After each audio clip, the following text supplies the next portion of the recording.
So welcome back to our channel. ரீசெண்டாக பார்த்தீங்கன்னா நெட்ஃப்ளிக்ஸில் வந்துட்டு ஹாலிவுட்டில் ஒரு கிரைம் த்ரில்லர் மிஸ்டரி டாமாக எடுக்கப்பட்ட இந்த ஹேண்ட் ஆஃப் டேண்டி அப்படின்ற திரைப்படத்தை இப்போ தமிழ் டப்பிங்கோட நெட்ஃப்ளிக்ஸில் பார்த்தீங்கன்னா ஸ்ட்ரீம் பண்ணியிருக்காங்க. இந்த படத்தோட ரிவ்யூ பார்த்தீங்கன்னா நம்ம பார்க்க போகிறோம். ஸோ வாங்க வெடிக்கலாம் அப்பலாம். இந்த படத்துடைய ரன் டைமிங்கை பொறுத்த வரைக்கும் கிட்டத்தட்ட 2.5 hours கிட்ட வருது. சரி, இந்த படத்தோட சிம்பிளான கதை என்ன அப்படின்னா, அதாவது 2 டைம்லைன்ல இந்த படத்துடைய கதையை பார்த்தீங்கன்னா கொண்டு போறாங்க. அதுல ஃபர்ஸ்ட்ல வந்து ப்ரெசென்ட்லயும் நெக்ஸ்ட் பார்த்தீங்கன்னா பாஸ்ட்ல, அதாவது 14th செஞ்சுரியில இந்த படத்தோட கதைகளும் பார்த்தீங்கன்னா போகுது. இதுல ஃபர்ஸ்ட் வந்து 14th செஞ்சுரியில டான்சி அப்படின்னு சொல்லக்கூடிய ஒரு கலைஞர் பார்த்தீங்கன்னா அவருடைய படிப்புக்காக ஒரு சில விஷயங்கள் பண்ணிக்கிட்டு இருக்காரு. அதுக்கு அப்படியே ஆப்போசிட்டா இப்போ ப்ரெசென்ட்ல நிக் அப்படின்னு சொல்லக்கூடிய ஒரு நபர் பார்த்தீங்கன்னா பயங்கரமான மாஃபியா கேங் கிட்ட வந்துட்டு மாட்டிக்கிட்டு இருக்காரு.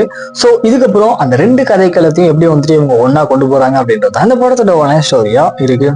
இந்த படத்துடைய பாசிட்டிவ் அப்படின்னு பாத்தீங்கன்னா ஃபுல் அண்ட் ஃபுல் வந்து அந்த 2 டைம்லைன்ல இவங்க ஆன் ஸ்கிரீன்ல கொண்டு வந்த விதம் அப்படின்றது பாத்தீங்கன்னா கொஞ்சம் புதுசா இருந்துச்சு. தென் ஸ்கிரீன் பிளேமே ஒரு சில இடங்கள்ல கொஞ்சம் லேக் ஆகிற மாதிரி இருந்தாலுமே ஓவரால் நல்ல ஒரு ஸ்கிரீன் பிளே கொடுத்துருக்காங்க அப்படின்னு தான் சொல்லணும். அதை விட மெயினா இந்த படத்துல நடிச்ச எல்லா கேரக்டருமே பாத்தீங்கன்னா ஒரு தரமான பர்ஃபார்மன்ஸ் கொடுத்துருக்காங்க. மெயினா நம்ம ஹீரோவான அந்த டாண்டி அப்படின்னு சொல்லக்கூடிய அந்த கேரக்டருடைய 2 ரோல் வந்து பண்ணியிருக்காரு. ஸோ அதெல்லாமே ஆன் ஸ்கிரீன்ல தரமா இருந்துச்சு. இந்த பக்கம் டெக்னிக்கல் சைடு அப்படின்னு பார்க்கும்போது சரி, சினிமோகிராஃபி, பேக்ரவுண்ட் மியூசிக் இது எல்லாமே ஒரு நல்ல கிரைம் த்ரில்லர் கேட்ச மாதிரி ரொம்ப அருமையாக பண்ணியிருக்காங்க. பட் இந்த படத்தோட நெகட்டிவ்ஸ் அப்படின்னு பாத்தீங்கன்னா டியூரேஷன் வந்து கிட்டத்தட்ட 2.5 hours கிட்ட வருது.